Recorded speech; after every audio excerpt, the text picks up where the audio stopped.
Revolution Radio proudly presents live from Phoenix, Arizona, the Truth Denied Talk Radio with host Roxy Lopez. Join us here for topics you won't hear about on mainstream news, such as chemtrails, GMOs, nutrition, and conspiracy facts regarding your personal sovereignty. Humanity is 7 billion strong. We are the majority. And now, live from the Valley of the Sun, your host, Roxy Lopez. And a good afternoon to everybody, and good evening across the country, and good night, good morning around the world. You are listening to The Truth Denied. I am Roxy Lopez. For those of you who are new, we cover quite a bit of the real deal here. And those of you who are rejoining us, I want to thank you for always joining us every Tuesday and Friday from 8 to 10 Eastern Time. Hello, everybody in the chat room.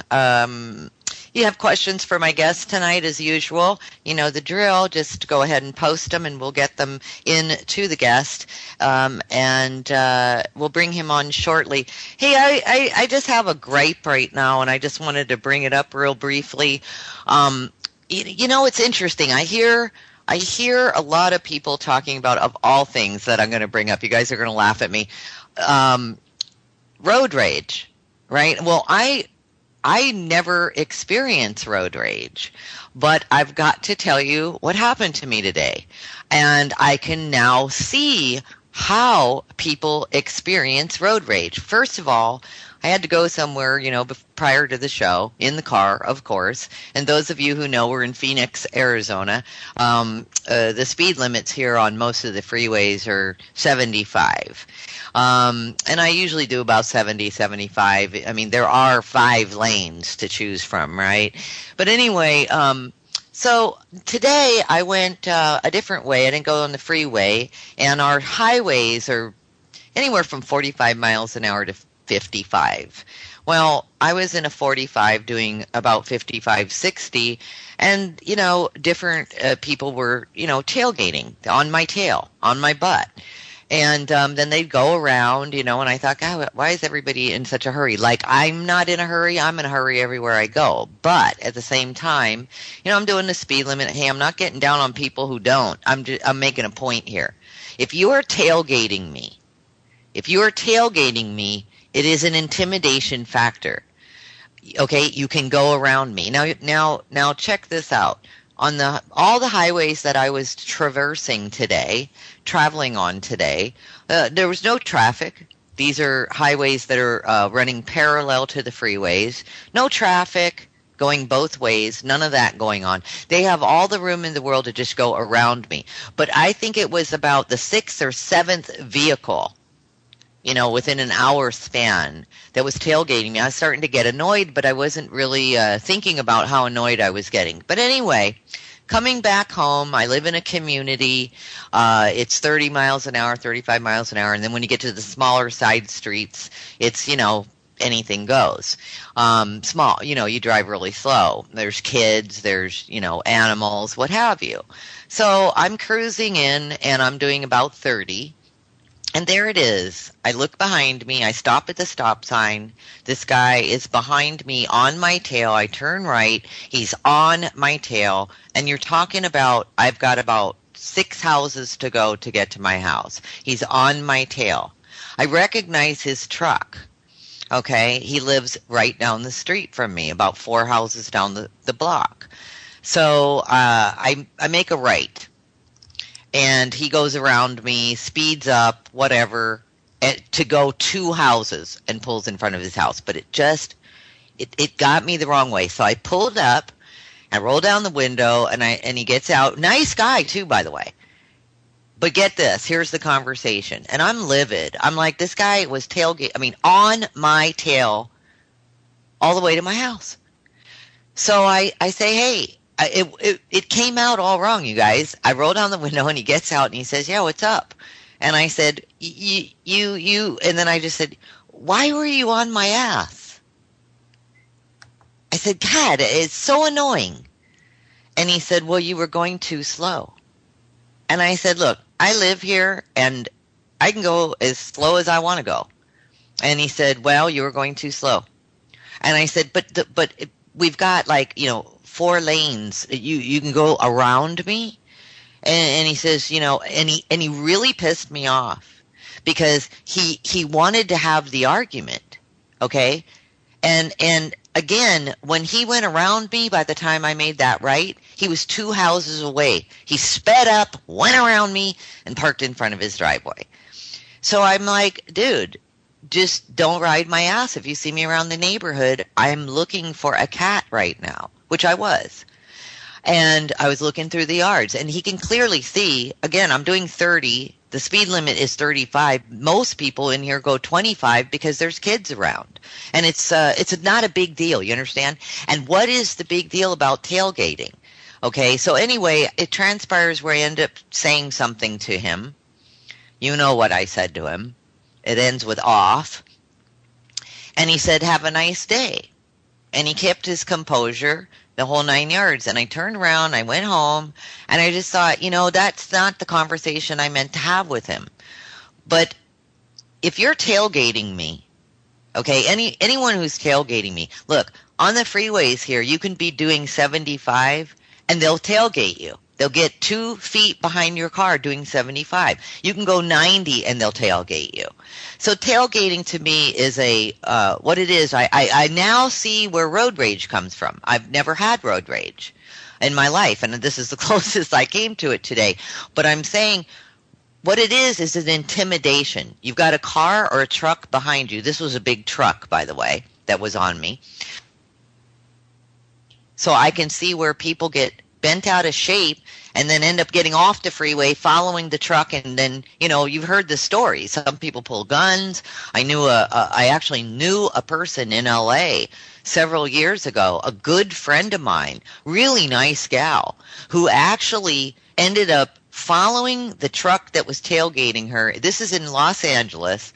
Ended up following him to his work, getting out of her car, walking over to the front of his truck, and standing on the hood of the guy's truck. Okay? And she said, I don't know what came over me. So I kind of get it. You can prevent road rage by having courtesy and respect. In other words, the only point of tailgating is intimidation. You're trying to intimidate the car in front of you. There's no other reason for it, because you're not going to get anywhere any quicker by riding the guy's tail in front of you from 2 feet behind them or 10 feet behind them. And that's my point, and that's all I have to say. All right, so today, our guest, and I'm really looking forward to this interview tonight. His name is Brian Tuohy, and he is the author of a book called Disaster Government. Of course, he's all linked up at thetruthdenighed.com if you want to check out his website, disastergovernment.com, and all the information is on The Truth Denied. Now, check this out.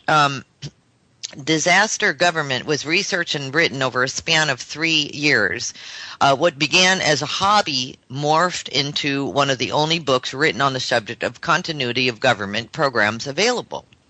It is based entirely on the federal government's own files, some of which were obtained via the Freedom of Information Act, which I can't wait to hear about, and they are seen here for the first time ever. So Tuohy also conducted over 100 interviews on radio stations across the United States and Canada promoting the book, appearing on syndicated shows as Coast to Coast AM, The Alex Jones Show, the Fox Sports Radio, Chris Myers interviews. He was also asked to speak at the Florida State University, Columbia College in Chicago, and the 2012 AEJMC National Conference.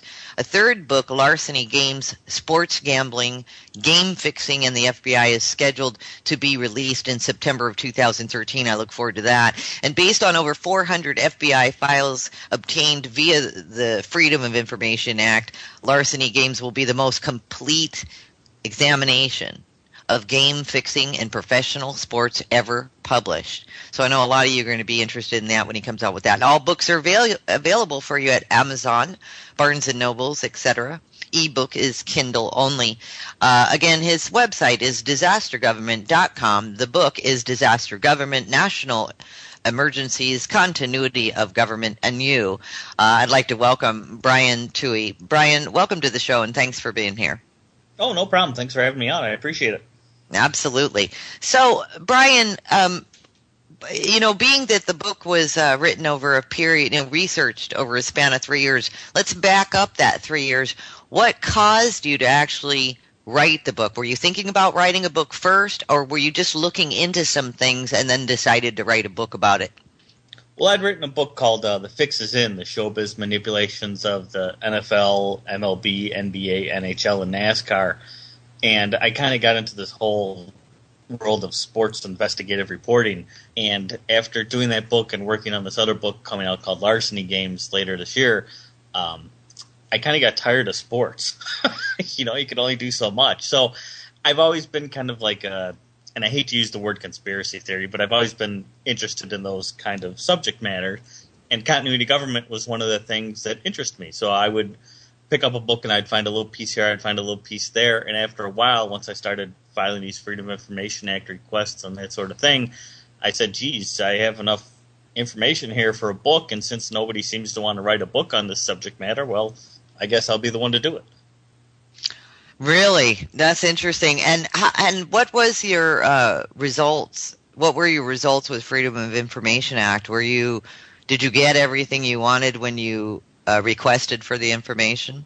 No, not at all. Well, it's funny because on the sports information that I requested, I was extremely successful. In fact, I actually encourage people to use the Freedom of Information Act and to look up things that interest them and make requests, because it's very easy to do, and many times they're very helpful towards you. I mean, the FBI was extremely helpful. I mean, I kind of have my own caseworker there now, basically, and I can call her and ask questions and email her and get responses very quickly, very timely information. But some of the things that I was looking for this book, for disaster government, I could not get and probably will not get. I mean, there's things. It's funny, actually. I started making requests for this book, back in 2009 and 2010, and I'll still get responses. I got a response in the mail probably 2 weeks ago on a request I made in 2010, and they're still kind of, jerking me around about whether or not they want to give me this information on a particular subject or not. Right. I've got a question about that. So what you're saying is it depends on really what you're looking for and what they're more apt to respond to and what they're not. It's not because the information isn't available. Am I correct? It's just that they sort of give you the runaround? A little bit of both. I mean, on some of it, it kind of depends, I think, who you're dealing with, to which branch of the government or which agency you're dealing with. I mean, the FBI, like you said, was extremely helpful. Some of the requests I made for some of this continuity government information wound up being in the hands of U.S. Northcom and the Department of Defense. And they're the ones who – they did send me a few things, but they're the ones who on certain basically what they call con plans that I was looking for, the information they just refused to give up. I guess it's still in use, basically. And because it's not verified or cleared for public release, they won't give it to me. But there's other things that I think they should have given to me that, again, they just won't. Or they keep passing it back and forth. A lot of times they pass the buck. They're like, oh, well, this isn't a U.S. Northcom thing. You need to talk to the Department of Defense. So we forward it to them. And the Department of Defense will say, oh, okay. Well, I know. That's what they do. They kind of shuffle it around. Gotcha. That makes sense, because I know a lot of researchers, when they file FOIA reports, they can't really get it. It's all classified, you know what I mean? So, and just to be clear for the listeners, for the FOIA filing it, is that only for declassified information? Not necessarily. I mean, some of it can be. It's one of those things where I've got, like, the reports I got for this next sports book I'm doing. I was getting files that were literally 50 years old, and there was still on, like a fixed college basketball game, a 50-year-old file on a college basketball game, and there would be still information in there, names and such, that were redacted, that were blacked out, that you couldn't read. So, I mean, it's not always classified stuff that, they will take the names out and that sort of thing, but there's certain information, and I mean, some of the stuff that I was looking for only makes sense that it's classified. I mean, in a very real way. I mean, when I were talking about continuity government plans, these are plans that the government basically made to save itself in the event of a nuclear war or some other disaster. Well, you shouldn't really give it necessarily to me or someone like me just because I asked for it. I mean, if that's really the plan to save the government, it probably should remain a secret. Yeah, there's certain things that are more private than others. I agreed. So let's see. I'm really curious. We should have you back on your other book because I'm very curious about The Fix is In. I'm curious about that as well. But we're on this subject, so let's stick with it. What is a national emergency, Brian? That's a very good question because it is an undefined term in the federal government, if you believe it. The closest it's ever came to being defined was during the Reagan administration when they labeled it a national security emergency. And that's kind of what I think it still refers to today, but it's just kind of a lump term, national emergency. Basically, a national emergency can be anything the president deems to be a national emergency. I mean, it's that ill-defined of a term. And explain that.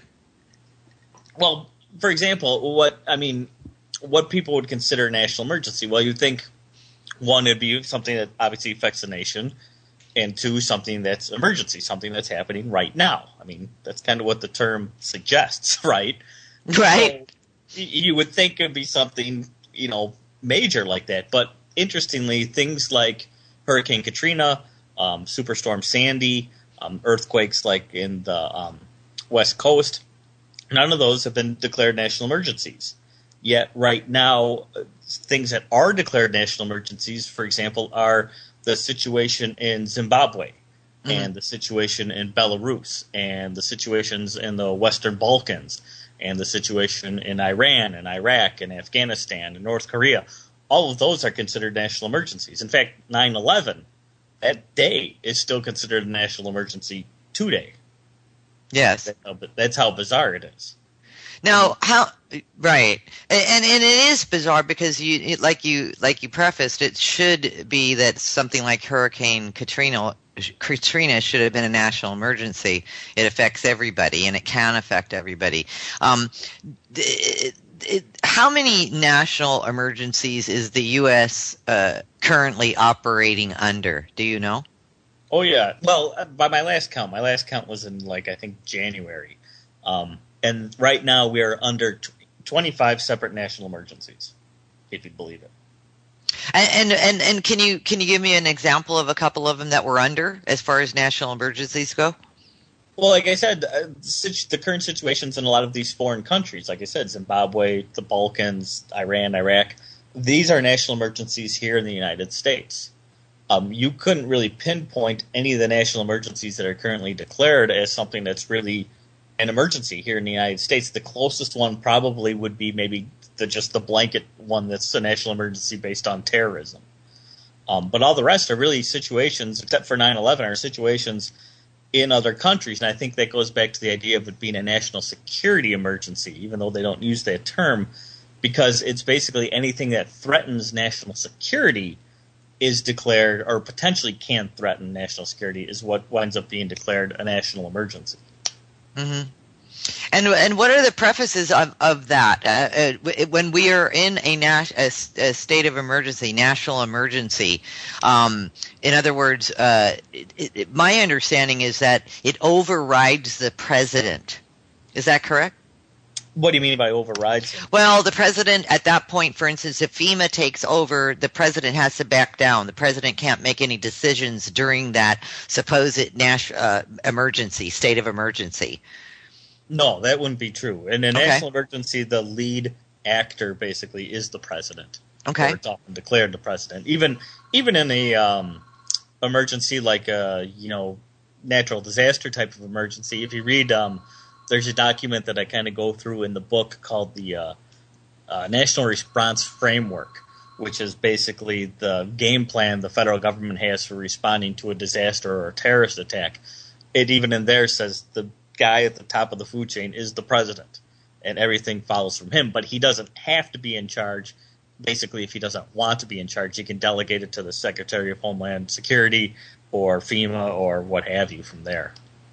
Okay, you know what? I think I'm confusing that with martial law. Well, that's kind of an offshoot of a national emergency. I mean, potentially it can be declared. Martial law, no, too. I would say the president would still be the top dog in that. Okay, that's interesting that you're saying that, Brian, because my understanding has always been, and I thought it was with FEMA as well, that the president is not the commander in chief at that point. That another agency takes over. Do you know what agency that would be, or would it just be who was delegated, basically, like FEMA or something? I think so. Yes, if FEMA was delegated, then yes, and then it would override the president. That's just my understanding. But you're the one that's done all the research on this, so I'll say I can't find a situation where that would necessarily be true. It could be true. I think though, like one situation where martial law, like semi recently, was declared was in the riots after Rodney King in Los Angeles, and at that time. There's actually a certain kind of rule that the president or the government has to follow to, in effect, declare martial law, and it's based on the Insurrection Act, which goes back to 1807. And basically what has to happen is the president has to issue a declaration that says to the people breaking the law, basically, hey, cease and desist, otherwise I can put the U.S. Army over and above any posse comitatus regulations. I could put them out there and quell whatever, chaos is going on. And that's what he did in the Rodney King riots. George Bush, the original George Bush, issued that declaration after 24 hours. Then he was legally allowed to send the military in and basically declared martial law in Los Angeles to quell the riots. And after about, I think it was 48, 72 hours, everything was back to normal, and he removed the troops. But the whole time he was in charge. I see. And while we're on posse comitatus, what is that? That is basically a law that kind of dates back to just after the Civil War. Because after the Civil War, the Union Army, the American Army, basically left troops in the South to basically make sure the Revolution, or the Confederacy, ceased and desisted and, got back in line with the rest of the United States. And after a while, the southern states obviously did not like having these military guys acting as a police force there in Georgia and South Carolina and these other places. So they passed a law, Congress passed a law, I think it was in 1878, called the Posse Comitatus Act, and that basically forbade the military from acting as a police force within the borders of the United States. But there are loopholes and ways around that today.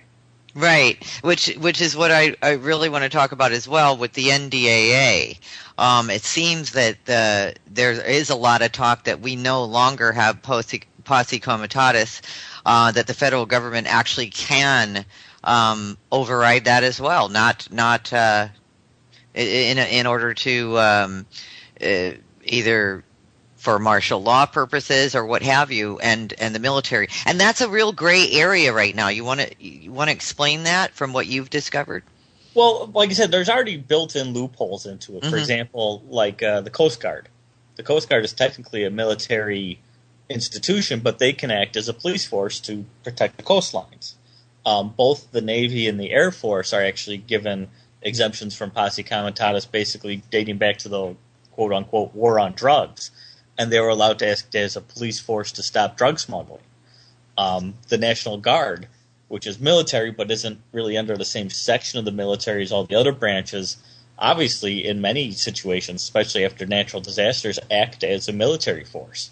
Or a police force, I should say, even though they're quasi-military. They'll act as a police force and help people in need during national emergencies and various disasters and that sort of thing. So, I mean, there are already built-in loopholes, but like you said, as we keep going further and further down the line, now, for example, the United States has what they call U.S. NORTHCOM, the U.S. Northern Command, which is based in Colorado, and that is an Army brigade that their basically area of operations is the United States of America, and that's something we haven't had in the United States since the Civil War, and it's something that many people, including me, don't feel it's even necessary to have, but yet there's perhaps as many as 20,000 troops who's supposed to, in a sense, kind of police the United States, but yet can't police the United States because of the Posse Comitatus Act. So it's kind of a question of what's really going on there. Right. Do you think there's something going on that we're not privy to as the public? I would think so, because like you say, it doesn't make sense. I mean, why do we need a group of perhaps, again, as many as 20,000 troops stationed here in the United States? I mean, what are they doing? What's their purpose? If we haven't needed them in 140, 150 years, so why do we suddenly need them today? And for joining us this evening, again, Brian Tuohy, with the author of Disaster Government. We're just talking about, going back to that 20,000 troops that are grounded here in the U.S. Did you look for reasons why they were here at all? Did you look for other reasons as to why they might be here?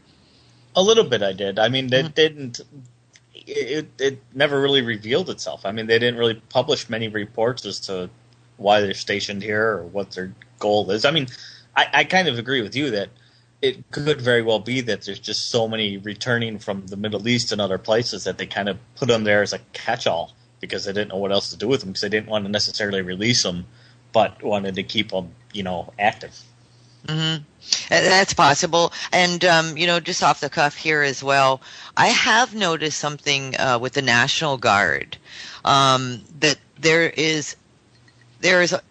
are so many reports, including right here in Phoenix, Arizona. The National Guard is their training camps have really expanded, and that I don't know how big the National Guard is, but it's huge. And we see black helicopters, military helicopters with the two propeller, these giant combat helicopters flying around day in and day out. Every day they're doing training, every single day, and touch and goes, and in municipal airports. They're set up in basically at our municipal airports. What do you think that's all about? Because that couldn't be a catch-all as well. I mean, this is new young guys. Well, that's true, and the same with the even the police force. I mean, look at the police force that was out in Boston when they were doing the manhunt for the bomber there. I mean, that didn't look like the police force. That looked like a military operation that was occurring, but yet supposedly it was just the police force. I don't know. The problem, one of the things with posse comitatus, and one of the ways the government can kind of get around it, is by basically they're allowed to have the military work with the police and arm them and train them and teach them in military, tactics, even if they are just the police. I mean, that's a way that they're allowed to circumvent posse comitatus, and it's worked. I mean, obviously, as you've seen, the police force isn't, they're getting armed with tanks basically now. Yes, and that's interesting. Well, and where my thinking goes with all of that is this for continuity of budget for war, because the war budget is pretty big. Our military spends, I don't know, somewhere in the vicinity of $530 billion a year, and we can go into that if you want to. But I'm saying it. And I don't even think those are the right numbers, to be honest with you. I think that being that we have the biggest military in the world, I think that we probably spend a hell of a lot more money than that. But are they expecting something, they being the government? Is the government, what you brought up earlier, a little bit earlier in the show, about how we haven't had such activity since 100 years ago or more in this country, and there was a reason for it at the time, Revolutionary War or what have you. Is our government expecting something? Are they seeing discontent among the people, so to speak? Are they expecting perhaps a revolution? Are they preparing to take care of that within our own country? In other words, a possible civil war around the corner? It's very possible. I think there's a lot of people who are very unhappy with the federal government and what they do and how they spend their money and how they treat the rest of us and that sort of thing. And it wouldn't surprise me that the people in power are afraid, that they are really seriously worried about, what they basically call us as the rabble might do if, pushed too far. My only hope is, my thought is that if the people in the military, which I think they are, if they are true to form and really believe in protecting the Constitution against all enemies, be they foreign or domestic, that I would hope if really push came to shove and there was kind of an actual revolution here in the United States, that the military would choose the proper side on who to back. And it wouldn't necessarily be the government side, that they would actually see what the right side is and who's really fighting for the right things and back them, and not just necessarily blindly follow orders and go, attack the civilians. Well, and I could agree with you on, I would hope that their hearts were, because that's all it would be. It would be their hearts were in the right place, true patriots of the country, to be able to see through that the 310 million innocent people that live here are not domestic terrorists. But I also see a wave of media, for instance, like the Boston Marathon is a good example of bringing in the use of terminologies like domestic terrorism, which is us, you and me, which is citizens. It doesn't necessarily, because if they're talking about somebody who's doing like a terrorist plot in our country, but they're citizens of this country, then it would be domestic terrorism. And foreign terrorism is obviously somebody who came from another country, like the guys from Russia, apparently, and then that would not be considered domestic terrorism, even though it happened in the United States on U.S. soil. So my question is, the language is beginning to change, and the training is beginning to change in the military. Not just with the police force, the local police forces, but the military training. A lot of people are coming forward. Some military guys are coming forward with the idea that they have been brainwashed to, with the super soldiers and all the rest. And I can't help but think that these aren't just rumors, that there is a possibility that they can brainwash their own military, our own military, so that when an event of this crisis, of this scale possibly came down in this country, that our military would actually think they were defending the crown, the flag. You know what I'm saying? What do you think about that? I agree with you, because if you look back, going back to World War II, I mean, the military found out back in World War II that, and I forget the percentages, but a vast majority of their soldiers actually refused to fire their weapons at the enemy, and they were concerned. And over time, between at the end of World War II, the Korean War, Vietnam War, and today, they were basically able to train that fear of shooting, basically that fear of killing, out of the soldiers. Where now today, it's 99% of all soldiers will fire their weapons if need be. And I think you're right. I mean, and the part that scares me is that I think they're doing the same thing with the idea of whether or not soldiers would be willing to fire on U.S. citizens, because there were polls taken back in the past, in the 70s and such, asking the military, would you fire on a U.S. citizen, yes or no? And back in the day, the percentage was very low, but like you said, as if they've changed the terminology, they've changed the language, they've changed definitions as to what a terrorist is, and this new idea of domestic terrorist. And I think they're doing the same thing with the military, as they're trying to change their mindsets and get them to think of, well, perhaps, the U.S. citizens really are the enemy now. And that's outright frightening. It really is, and there's so much more to it. If you look at the activists and people in this country who are pro-soldiers, helping the soldiers when they come back, because the suicide rate is so high. It's never been this high. And then the amount of drugs that they put these soldiers on, for instance, if they get they were promised only, say, 2 tours to Iraq, but then it turns into 3 tours and 4 tours. They don't get to come home. They're under major duress. They put them on a number of drugs to keep them out there, to keep them together. And then, of course, mentally together, I should say. And then we're seeing the blatant fallout of that. We're seeing these guys that are just past the point of no return, emotionally and mentally and physically in some cases, and then they're going around shooting up the towns and shooting up people and so forth and so forth. And just to mention this, how real this is. There's a teenager next door to me, And his parents met in the military many, many moons ago. And he is the youngest. He's the baby. And the parents met in the military, served their country for 4 years, got married during their stint in the military. So every child that they've had four, they want them to serve in the U.S. military as a patriotic duty and then get out and do whatever you want with your life. And so their son decided, and this is interesting, all the rest of them, joined, got in, couple years, did their, got married, had kids, what have you. Their son, who just went in January, this past January 2013, joined the Marines. And his mom is a mess about it. And she is concerned because of all the stuff that she's read about the Marines. She wasn't concerned. She thought he'd join the Army like all the rest of them. But the Marines, and she was afraid, and this is what she said. And this is a strong family with strong family values. These aren't people that fly off the coop, over every little thing. So this actually surprised me when his mother said to me, I'm afraid that they'll ruin his mind and that he'll never be the same. Yeah, that does make you stop and think, doesn't it? Doesn't it? Because this is a good family, goes to church on Sunday. They're originally from Mexico.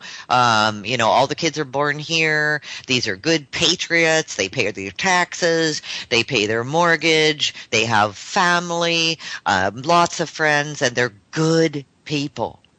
And they're not reading, sideways stuff about the military. You know what I'm saying?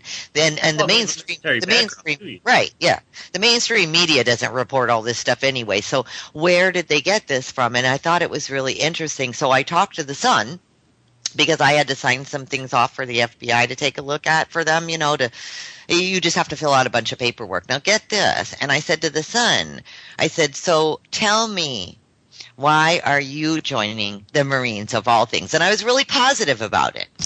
And he said to me, this is video games for you. He said to me, because he's tall and thin and lanky, he wants to come back all buff. And that's why he joined the Marines. Couldn't join a local gym, huh? He had to join. I know. So you see what I'm saying? It's like there's a disconnect, is what I'm saying. Yeah, no, I agree with you. It's kind of a scary story. It's a kind of scary thing, but we can move on from that. It's just food for thought. Yeah, it is. And back to the posse comitatus as well. Some people are comparing the NDAA and all the steps, all the latest executive orders that were just passed in December of 2011 and January 2012, which everybody is freaking out about. But these, like you had said earlier, Brian, these are just stacking on to the original loopholes, making them larger and larger loopholes for the military and for the government. People are comparing this sort of behavior, if you will, to Nazi Germany. Well, I think some comparisons can be made. I mean, the interesting thing, I think, with the executive orders and everything is that you have to you have to look at it historically, and you have to take it into historic context, because it's not something that's strictly it's all the Democrats' fault, or it's all the Republicans' fault, or it's all the liberals, or it's all the conservatives. Everything that we have on this continuity government idea, and like I say, a lot of this martial law, this posse comitatus stuff, national emergencies and what's available to a president in a national emergency, the powers he can have and wield if he wants to. This is all bipartisan stuff. I mean, it's just the federal government in general has set all of this up over the past 60 years or so. So, I mean, it's not like you could blame one aspect of the government or another party. It's all of them. So you have to look at it in that context, and that context says, in the event of a national emergency, and right now we're under 25 of them, the government, if it wants to, can institute all sorts of laws and rules that you would think are impossible in what we believe the United States to be. Correct. And on that note, what is continuity of government, or what should it be? Well, continuity government, in a very real way, is kind of a double-edged sword. I mean, the idea is very simple. The idea is what the government needs to survive in the event of an emergency, be it a war, be it a natural disaster, be it a terrorist attack, what have you. The idea of continuity government actually dates back to about World War II, when supposedly they were caught off guard by the start of World War II. Whether you believe that or not, that's something completely different. But they didn't have a plan on, what if, for example, the Nazis or the Japanese had a nuclear bomb at the time and it bombed Washington, D.C. and wiped it out. Well, what would happen then? So the federal government got the idea of, well, we should have some sort of plan. And that makes sense. If we're going to save the government, we have to have a plan to do so. So that's what they began initiating. And that plan has taken 60 some odd years to really fully develop and the government to get their arms around it. But the problem with it is that the idea of continuity government is to save our federal government, because that is what basically the idea is that's what's so great about the United States, is that the federal government is supposed to be all the, land of the free, home of the brave, the Constitution, all those good things that the United States is all about. The problem is, and the other side of the sword, is the fact is you look at the government we have today, and many people wouldn't want that saved. In fact, that'd be the last thing they would save is the federal government in a national disaster. So in order to save the United States, you kind of have to save the federal government, and it's, like I say, a double-edged sword. Do you really want to save what it is we have? Because that's what it's designed to do. Yeah, welcome to the modern world. Yeah.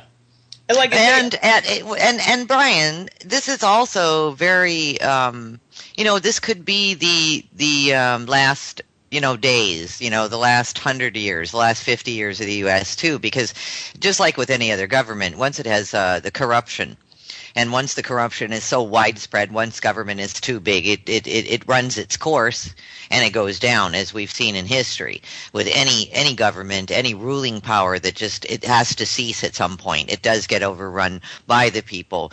But in this new modern world, and I don't know if you looked into this, but I want to ask this: how in depth are the continuity of government plans? How in depth are they, and are they fully functional or not? Well, that's a very good question. I mean, in terms of in-depth, they are some of the most top-secret things the federal government possesses, these plans. And that's why a lot of the stuff I asked for I could not get through the Freedom of Information Act, because it is so top-secret. I mean, it's so top-secret, in fact, one of the stories I relate in the book is there was a senator, can't remember where he's from off the top of my head, I think it was Senator DeFazio. He was on the Department of Homeland Security Oversight Committee, and the Department of Homeland Security today is the agency that oversees continuity government programs. So therefore, he should have been privy to continuity government programs because A, he's a senator, B, he's on this oversight committee, and it's related to the Department of Homeland Security. Well, he found out he couldn't even access these plans that the Department of Homeland Security had devised. They wouldn't allow him to see it because they were so top secret. I mean, that's how, overarching these plans of continuity government just may be, is that they're almost, at least the government, somebody in the government is just deemed them too important for even senators to see. So it makes you wonder. But the thing I wonder about continuity government programs is the fact is, because the government is such a massive bureaucracy, when time comes for them to be implemented, can anybody actually implement them? Can they? That's a decent thought. And one reason I came up with that kind of thought is there was when 9/11 occurred at the White House, and this was on I think it was a History Channel show about that day. Laura Bush's chief of staff at the White House, when 9/11 was going on, gathered everyone in the White House who was working there. And I remember now, this is the federal government. They've spent literally billions upon billions of dollars devising these continuity government plans. Okay? But at that time, at that moment, the chief of staff for Laura Bush gathered every worker in the White House and told them literally, run for your lives. So billions of dollars in programs, in planning, and underground bases, and all this idea. And when, the stuff hit the fan, right, the idea was run for your lives. And speaking of underground bases, now, I'm very intrigued by quite a few underground bases, and there's a lot of conspiracy around those bases. But let's talk about that. What are the underground bases that the federal government can use, and what are they using them for, and what's inside of them, and is this all part of only so many individuals, designated survivors, if you will, are allowed to go into these bases? What are they used for? When are they used? I mean, you just said they said everybody run for your life. So who are the bases for, and where are they, and how many of them are there? Well, that's a very good question, because the two biggest known bases, there's one called Mount Weather, and there's another one called Raven Rock. And Raven Rock is about 6 miles from Camp David, kind of on the Maryland border with Virginia. And it is basically the backup Pentagon, for lack of a better term. Oh. And it has, supposedly Raven Rock is kind of like an underground city. Not much is really known about it, not much is really printed about it, and not many people who work there will even talk about the fact that they work there. So a lot of this stuff is hard to come by this information, but it's basically like an underground city where literally they have like 2 or 3 story buildings built underground. They supposedly have like a reservoir, an underground lake, and it has room for, I believe, around 2,000 to 3,000 people to survive for 6 months to a year, at least, just strictly underground without any outside provisions whatsoever. Okay. The other big one, like I said, is Mount Weather, and that is basically supposedly like the backup Congress, where Congress is supposed to go in an emergency. It's the same thing. And I think has a little less space. It's not as large, but it definitely can hold 1,000 people, again, for 6 months to a year without any problem. The problem for me is that both of those sites are known. I mean, if I could find out about them and I could write about them, and in fact, you can look, you can Google them and you can find pictures of the places to a certain extent. Well, then where are the real backup locations at? Because there has to be some. I mean, if I know about them, then obviously the Russians and the Iranians and whoever else may want to nuke us knows about them, so you can't go and hide there. So there's got to be another place to go. Where are those? How much money was spent building those, and how do you get there? Right, it's kind of like, where's the real Area 51 question? Yeah, it's the same thing. Okay, with that in mind, what's at the Denver airport then? Well, nobody really knows for sure. And that's one of those things. There could be nothing there. Right. It's doubtful.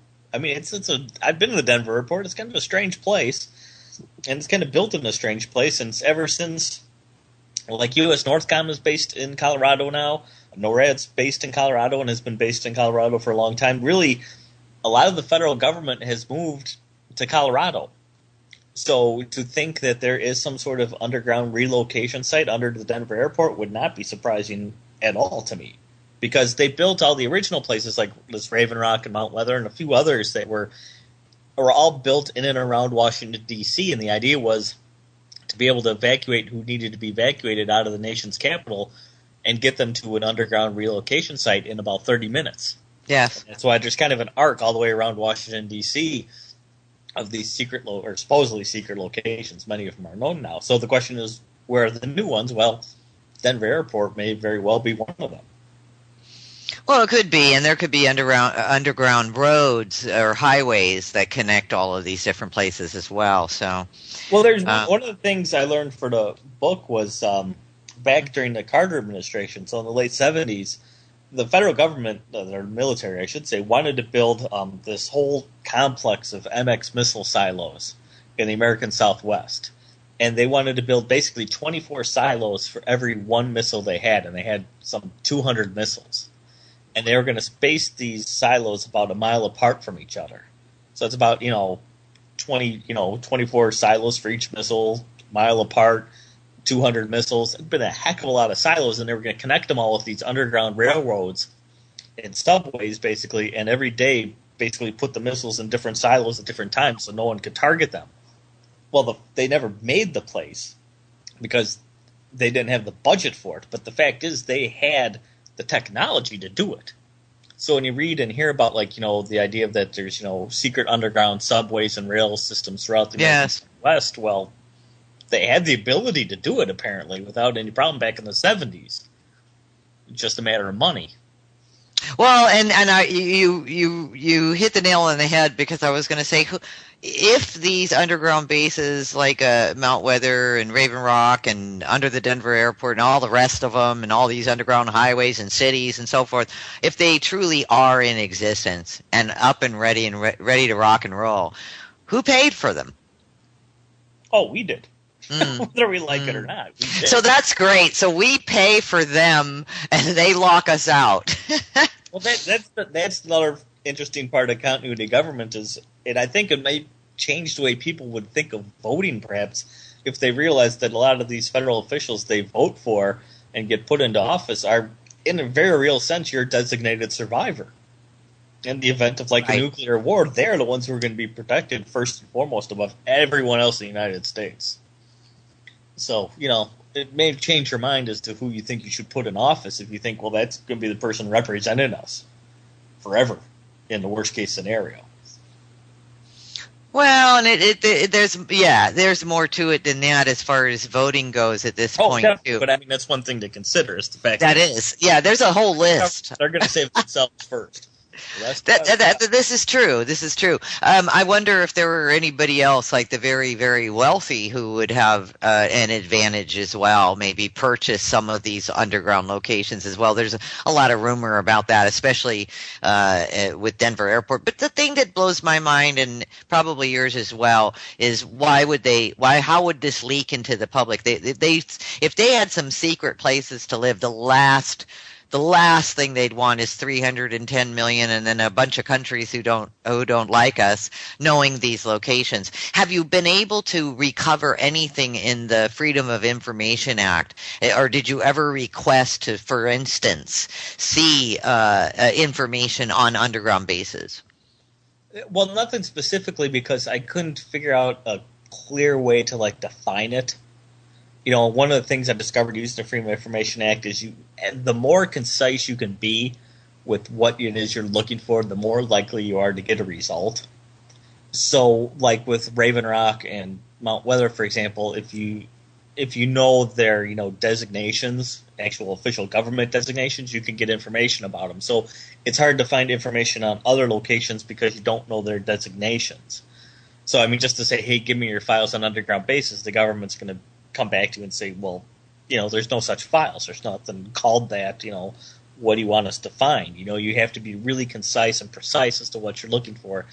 Here we are at the top of the second hour, and if you're just joining us, we're having a great discussion with Brian Tuohy, author of Disaster Government. And hey, people, I want to give a big heads up and a thank you. I want to thank those of you who have been writing in. Oh gosh, in the past 3 weeks or so, we didn't realize how far-reaching the show is. I want to say hi to Brazil, hi Scotland, everyone in the UK, hi, hello, Iceland and Denmark. Thank you so much for all your great letters to us, and we really appreciate it. Of course, Canada, give you big hugs and big kisses. All you Canadians that have been writing in as well, we really love you. And of course, everyone across the United States. And aloha to everybody in Hawaii who's listening. Keep me on the air, people. I just have something that I want to say is kind of a cool deal, okay? I should have said it at the front of the show, and I totally spaced it out. But listen, how many of you drink coffee? Every one of you drink coffee, don't you? You do. I know you do. Well, listen, for $45 or more during my show, okay? So now I should have said this at the beginning, so we only have an hour more to do this. Anyone who donates $45 or more, okay, will be shipped a Bertelli 4-cup stovetop espresso maker, and they're great quality, and they're Italian-made units, and so hi Italy as well. So please keep us on the air. As you know, we're all volunteers here, the host. So $45 or more, we will ship you a Bertelli 4-cup stovetop espresso maker. The good kind that's made in Italy, okay, for $45 or more. Again, big hugs, big hugs for all the listenership and the growing listenership. So back to you, Brian. You were just about to bring up the FBI file. Oh, yeah. Do you remember? Yeah. You blank out, sometimes. That's all right. Me too. But, like I said, I couldn't remember how I got this FBI file, but I did. And within the FBI file, there was actually a previously top secret map of Washington, D.C. and the surrounding area, and it actually pointed out, not like addresses, but pointed out where relocation sites were for all the major agencies in and around the Washington, D.C. area. And it was kind of like a perfect arc right around D.C. as to where they would go in the event of, nuclear war or disaster or what have you. Oh my goodness. And by the way, just so everybody knows, again, the book is Disaster Government, and Brian is linked up at thetruthand.com, so if you want to go and purchase the books and other books that Brian has written as well, and upcoming books that Brian will be releasing in September of 2013. But everything that we're talking about on the show, it's all in the book, isn't it? Yeah, and it's the best part, I think, to me at least, is it's not... And like I said, I hate the word conspiracy theory because I think it's such a wrong term. But it's not made up. It's not like it's my conclusion. It's literally what is in the government's own files.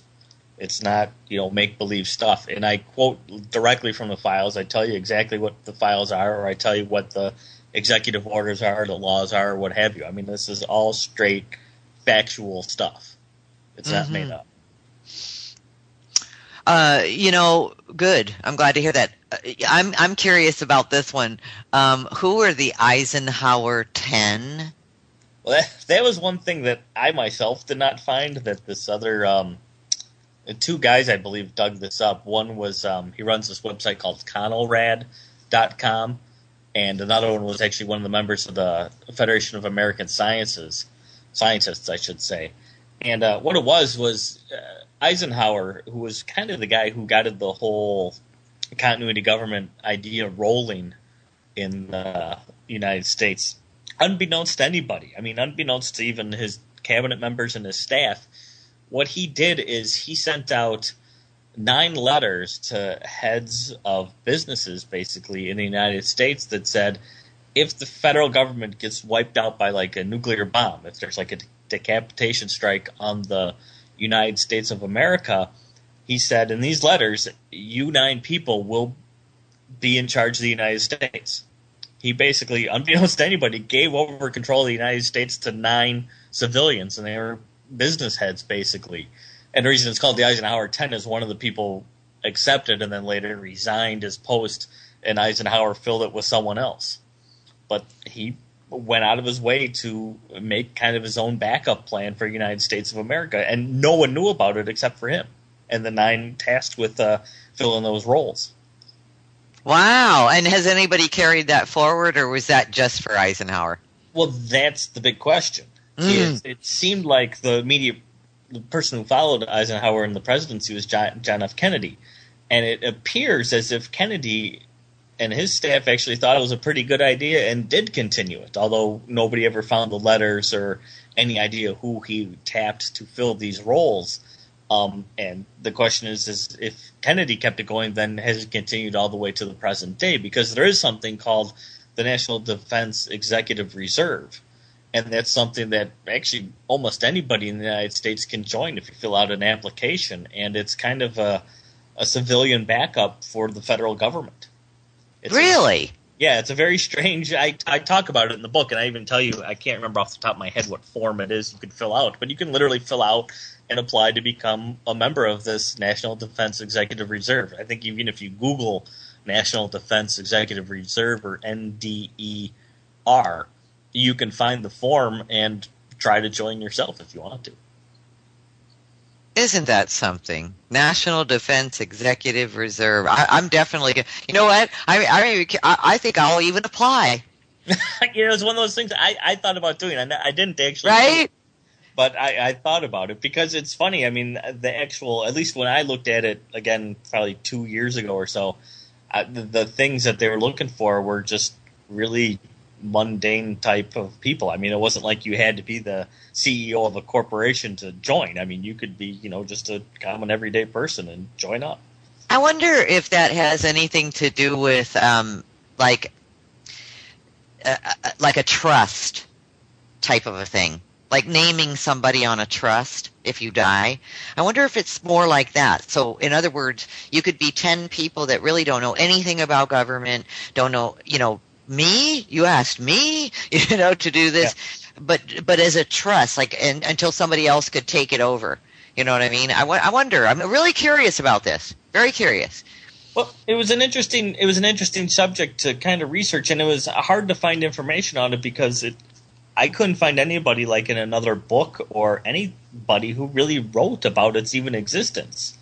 I would just routinely see it referenced in, a variety of kind of disaster, national emergency type of documents, be they memos or what have you, where they bring up the National Defense Executive Reserve and how to join it or who's in it and that sort of thing. I mean, but it was never like anybody really discusses openly what it is, what they do, why they even have them exactly.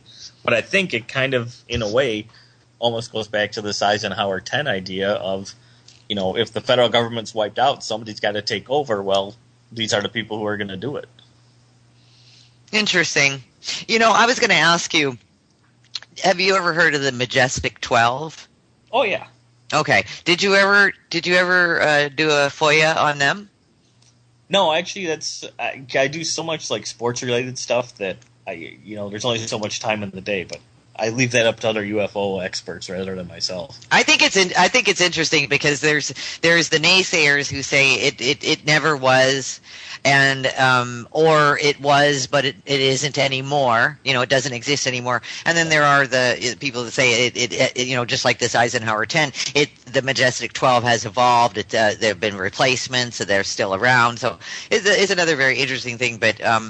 Yeah, I've always been curious about that. How was the Federal Emergency Management Agency, FEMA, how was it formed and when was it formed?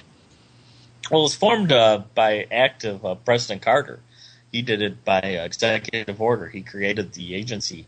And the idea of it was basically to take, there was, I want to say, probably 100 different little sub-agencies and boards and stuff like that he kind of merged into one entity known as the Federal Emergency Management Agency. And the idea was to help, combat major disasters, hurricanes, earthquakes, even volcanoes, what have you, floods. And he put all these different entities under this one roof in the hope that, they would know how best to respond to a disaster.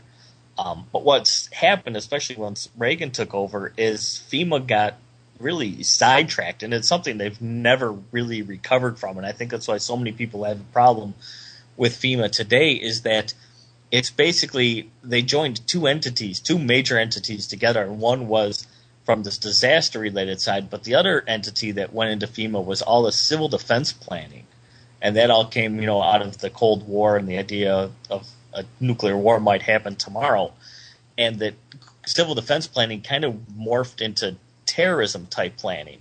And so the funding that went into FEMA, the people in charge of FEMA never kind of knew what to do with it. They didn't know, should they be this civil defense terrorism type agency, or they should be responding to a natural disaster type of agency. And they always hit issues. It was like every time they put the money into a natural disaster, something terrorist type of event would occur, and then they'd throw all the money into terrorism, and then another national disaster would happen, and then they throw all the money into that side, and then another terrorist event would kind of occur.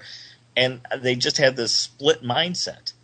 And finally, and I think today, they kind of have it more under control, where they realize that what it needs to be is what they call an all hazards approach, where no matter what occurs, be it a disaster, a terrorist event, what have you, people always need the same thing, and that's just shelter, food, water, and energy. And if you plan to have those things, you'll help no matter who's affected by no matter what the problem is. But they have an issue sometimes putting all those things together still. Yeah, it sounds like it, and it sounds like there's some money issues as well, all the way back to what year was it? The Northridge earthquake. I was there in LA, and FEMA came in, and it was the first time I'd ever seen FEMA as far as being in action. So I think that was 1994.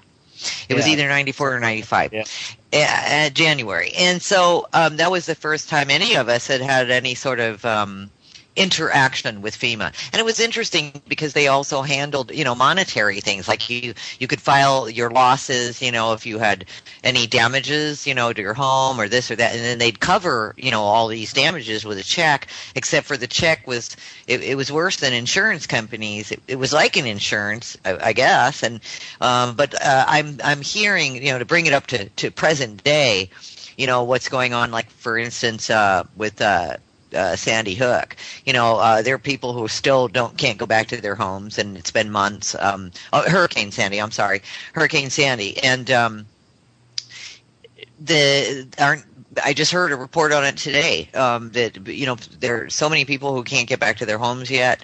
Nothing's been transpired. There's been no money. They have no money for food. They have no money for water. So the very thing that you were talking about, what FEMA, what the agency is supposed to provide, isn't able to do it. I mean, in full fledged, the way they're ineffective. How's that?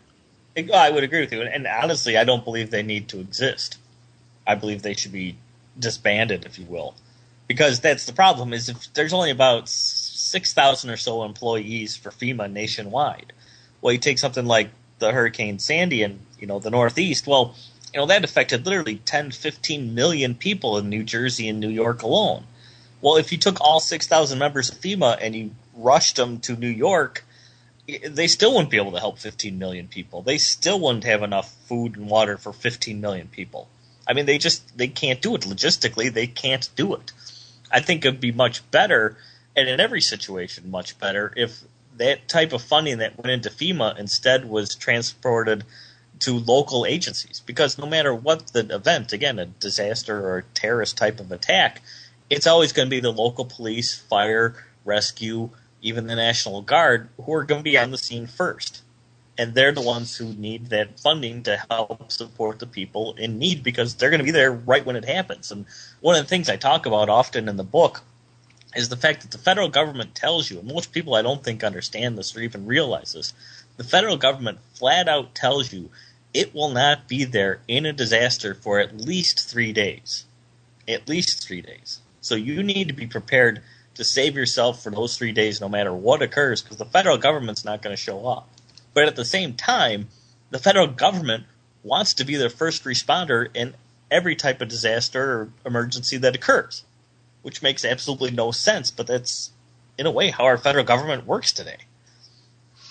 Well, and that's interesting to me, Brian, because if the government, let's say, going back to our old scenario of being a little bit concerned, not afraid, but concerned of civil unrest in our country.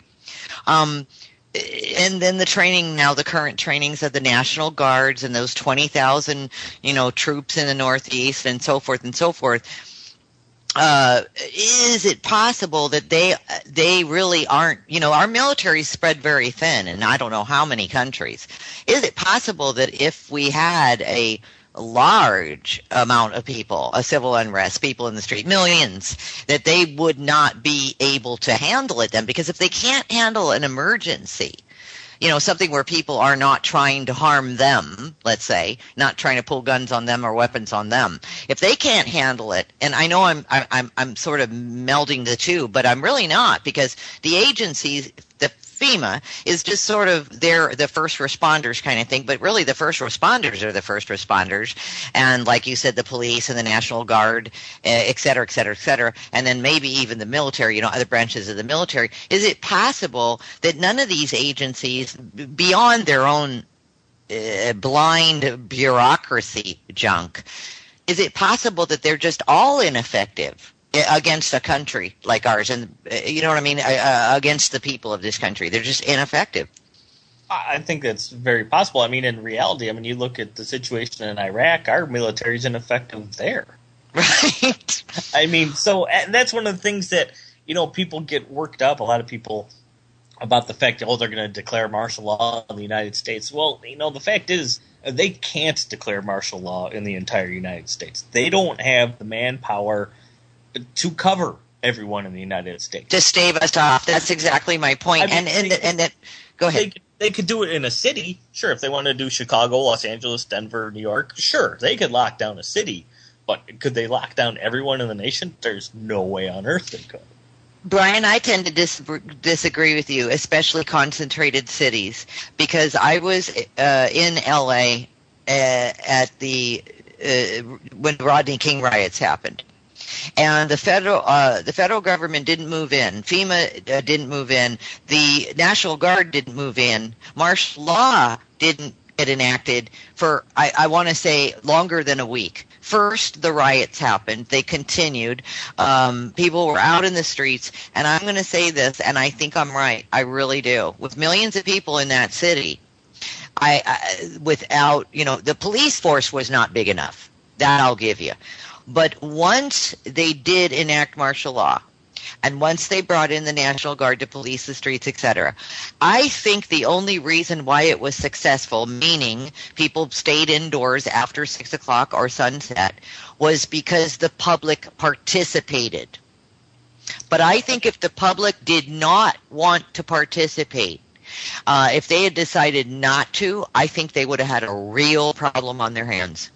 And you very well may be right, because that is a very good point. But, I mean, that's the case in any martial law, I think, situation. Is the idea would hopefully be if the government did send in the troops, there was a good reason to do so, not for some sort of political control thing, but because of an emergency, and people would cooperate and everything gets solved and goes back to normal and the military gets out of the way. The question would be is obviously if they sent in the military for a different sort of reason and they didn't leave when they were supposed to leave, then people, would they participate, or would they kind of, like you say, get to that state of rebellion, and then could the military hold them? Who knows? It is a very who knows. It's a very who knows. Mm-hmm. Like I said, even if they wanted to do it on a nationwide scale, though, they can't. They just no. That's impossible. That would be impossible. Try to control this one. Well, and this brings me to my next question. Then, agencies such as the FEMA and other agencies, and including all the way up in the NSA and all the rest of them, and the national, all the branches that belong to the security for the country and everything. What if, and I'll just use FEMA as the example, what if FEMA is just a front to funnel money? Well, that's to funnel money to who? Well, I think you know what my question is, because FEMA is, anytime our government, I'm sorry, and I just have to say this, anytime our government is in charge of any sort of funds, I always question it. I really do.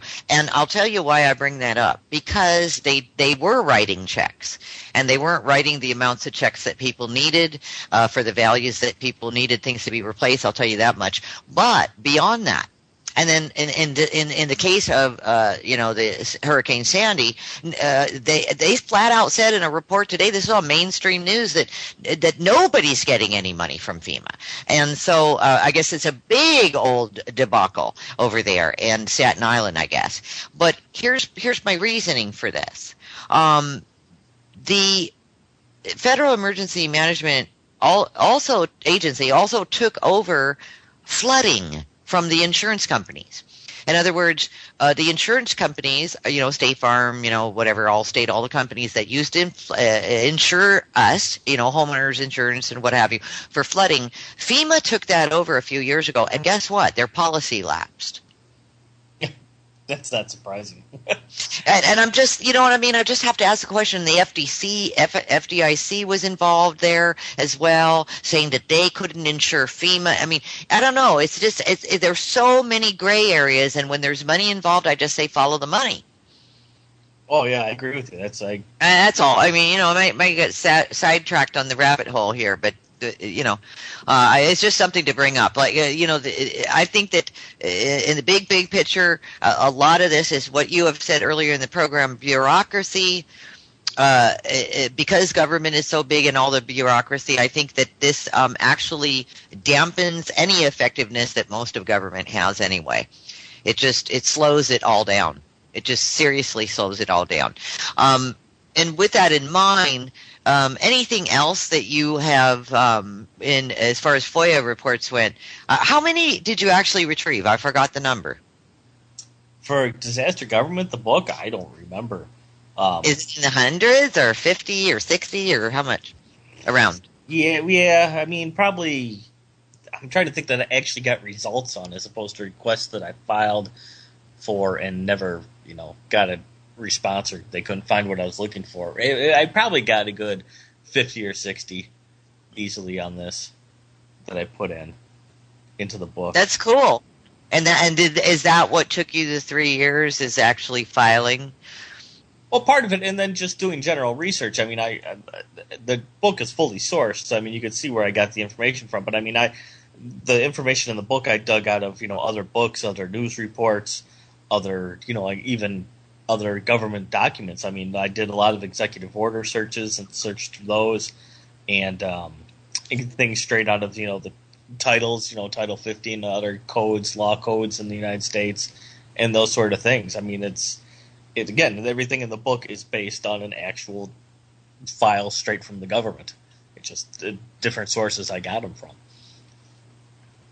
And I would like to know, what do you think, in your opinion, of all the stuff that you were? Was there any rhyme or rhythm to what you were requesting? Did one thing lead to another, and then you'd have to request for that and that? And is that pretty much how it went for you? Sometimes, yeah. Sometimes you would find something where it would you'd see a keyword, or you would see even another file mentioned within a file or a memo, and he'd say, geez, I wonder what that is. And so you'd take that and you'd follow that one. And it's funny, I mean, some of the things, like I remember one document related to Ronald Reagan. I can't remember exactly what it was for, but it talked about kind of the evacuation of major American cities in the event of a nuclear war. And there was a sentence in the file that said something to the effect of, it was redacted. And thanks again for joining us this evening with Brian Tuohy of the book Disaster Government. A great conversation that we've been having tonight, Brian. I really appreciate it. You were just about to talk about, well, you were just explaining it, and we ran right into a break. I'm sorry about that. With the Ronald Reagan, I guess there was a memo, then it was redacted. And can you finish what your thoughts were on that? Well, it's just that one time there was a Reagan file related to evacuation during the nuclear war, and I got it in one form where it was redacted, basically the number of people they expected this plan to save, and then I got the file, basically the exact same file, in another way, and the part that was redacted was revealed, and then the part that was redacted simply said a significant portion of U.S. citizens will be saved in this manner, whereas in the first file, this number significant portion was redacted. I mean, that's how crazy these redactions can be within these Freedom of Information Act requests. So sometimes what they redact is really, not that important. Right. Isn't that interesting? And I, it's funny because I'm on your website right now. I'm taking a look at it. And those of you who are listening, please join me at disastergovernment.com. I'm looking, I just happen to be, talk about synchronicity. I'm looking at the, in the event of a nuclear war video that you've got on here in the case of nukes. And, so this video, where does this video come from? It's Protection in the Nuclear Age was created in 1978 for the Defense Civil Preparedness Agency of the United States. So is this public information? The funny thing is that video, which is about 20 or 30 minutes long, from what my understanding is that was going to be run on every network basically when nuclear war broke out. That was what they were going to air. Say, okay, here's what you people have to do. The bombs are coming. And yeah, it was made by that agency, which was kind of a forerunner of FEMA. And I actually obtained a copy through the Freedom of Information Act request. Really? That's how you have that? Isn't that interesting? But I found that somebody had already posted it on YouTube. So, I mean, it is kind of a public video, but it's an interesting one. Right. I actually want to watch it. I haven't seen it. But anyway, so that's interesting as well that that they could warn you prior to and of course the words on the front of it say fallout shelter, which sounds very World War II-ish. Well, yeah, I mean, I think a lot of people today kind of forget, and I'm not that, I'm 40, but they forget that real fear that existed during the Cold War and even into the early 1980s of, going toe-to-toe with the Russians in a nuclear conflict.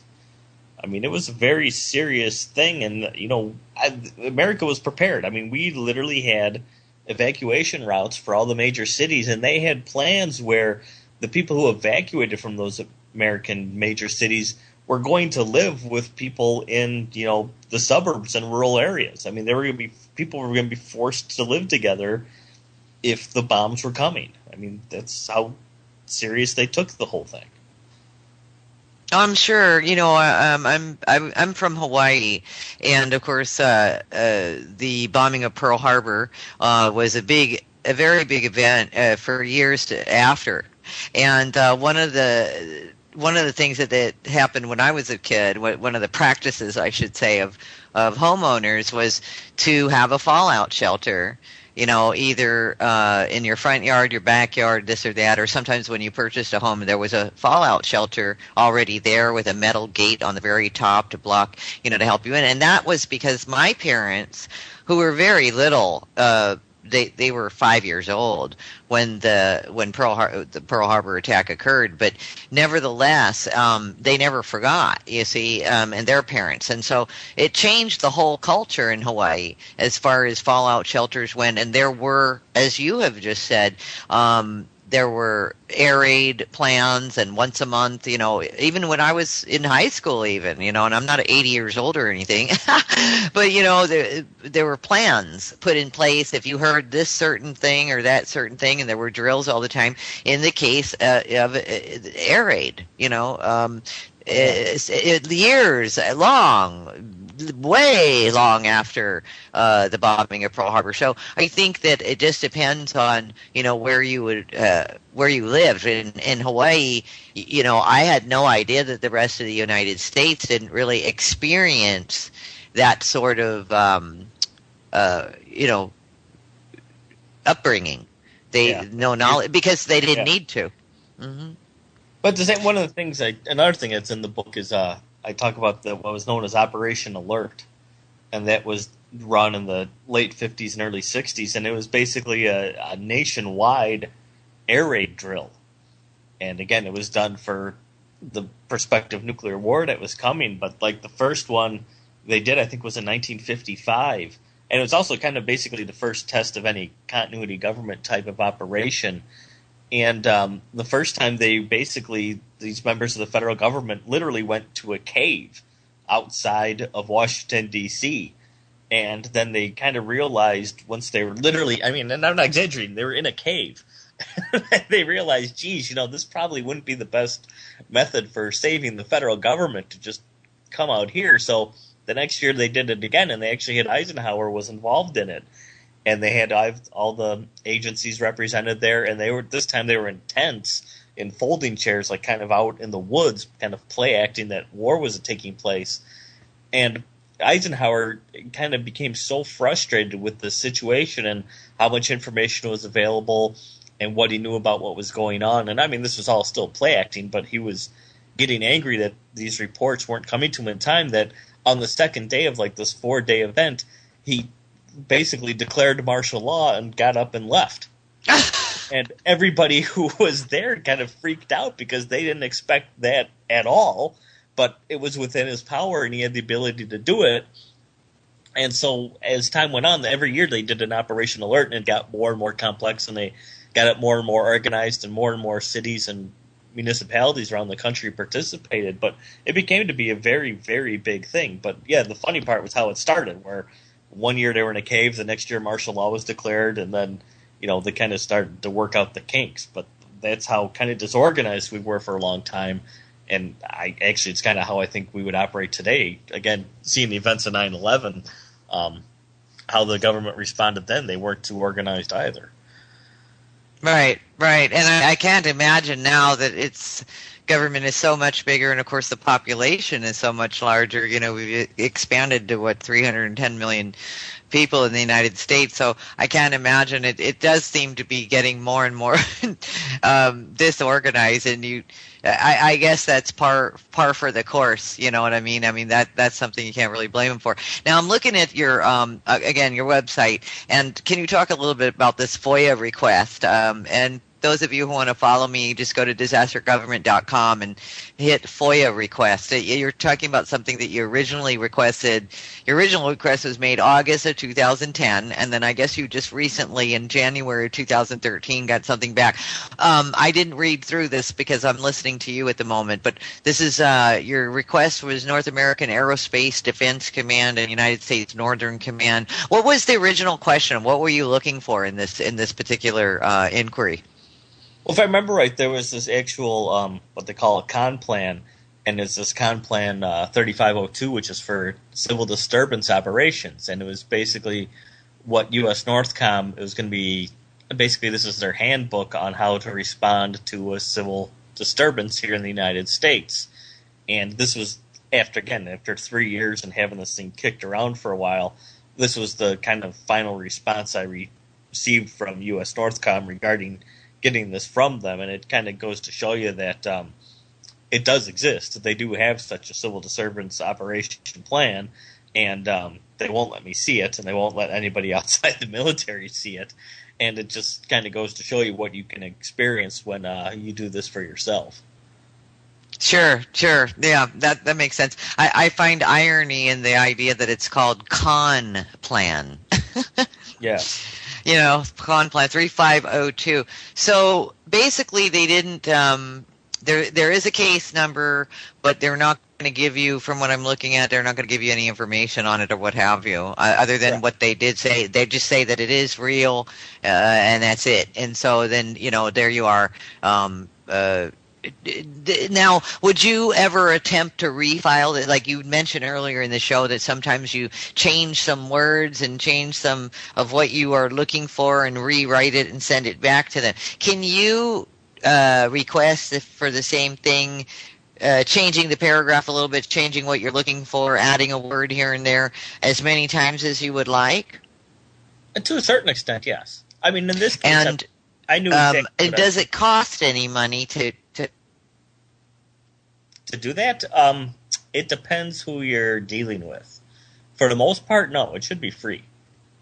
It should be. Is that right? Yeah. Okay. Sometimes, like for example, with my sports investigations, with the FBI, I requested so much information that after a while they do start charging you kind of for photocopying, or sometimes if you get really large files, they'll send them to you like on a CD.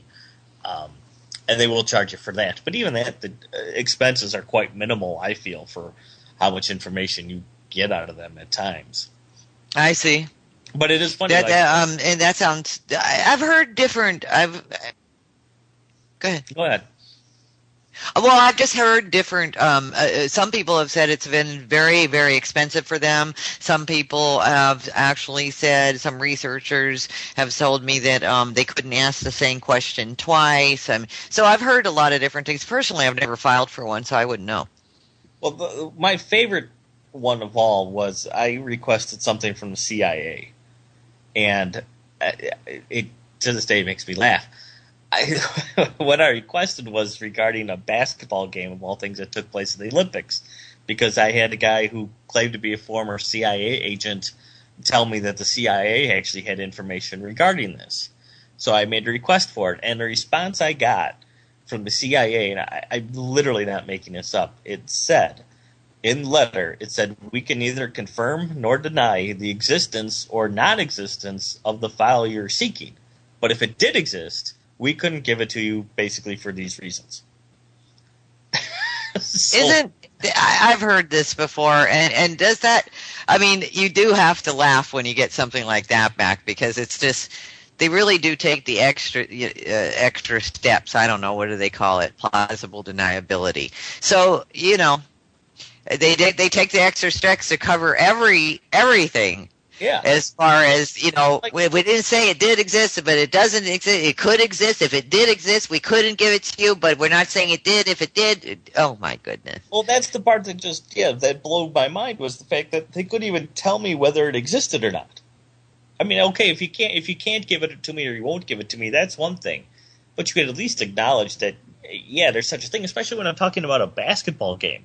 I'm talking about a file about a basketball game. I'm not talking about whether, you're like wiretapping American citizens or something like that. This is a basketball game, a 40-year-old basketball game. Right. Who cares anymore? And it got to the point, because you can file appeals on these things. I filed a couple of appeals, and it got to the point where they kept kind of basically sending me the same response, but in the last response I received from them, they literally said in the letter, look, if you want any information about this out of us, you're going to have to sue us for it. And that's where I kind of stopped. Sue us. Oh, my God. Yeah, right. File a suit and do all these other things. And I'm like, I don't know how to do that. I don't have the money to do such a thing.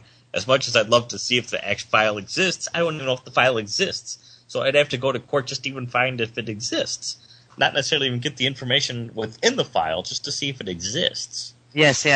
I'm following. Oh my goodness. Yeah.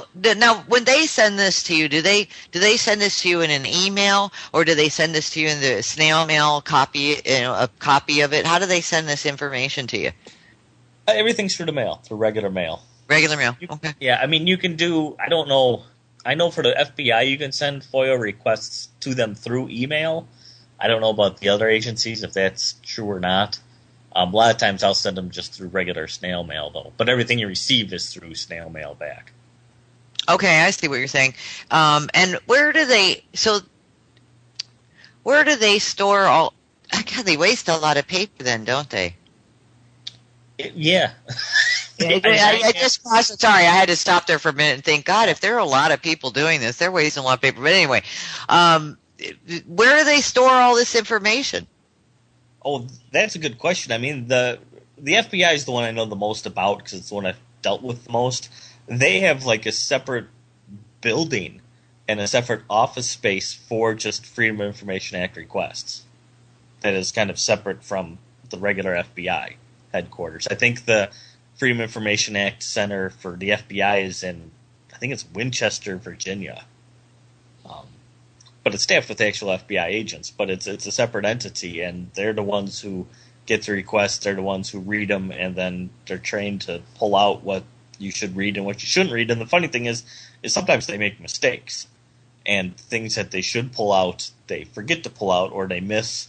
And sometimes I've gotten files where I've been really curious as to who it's talking about, and in one place they'll miss redacting somebody's name, and then instantly you'll know what the whole file was about and who it's about. So sometimes you get lucky that they screw up.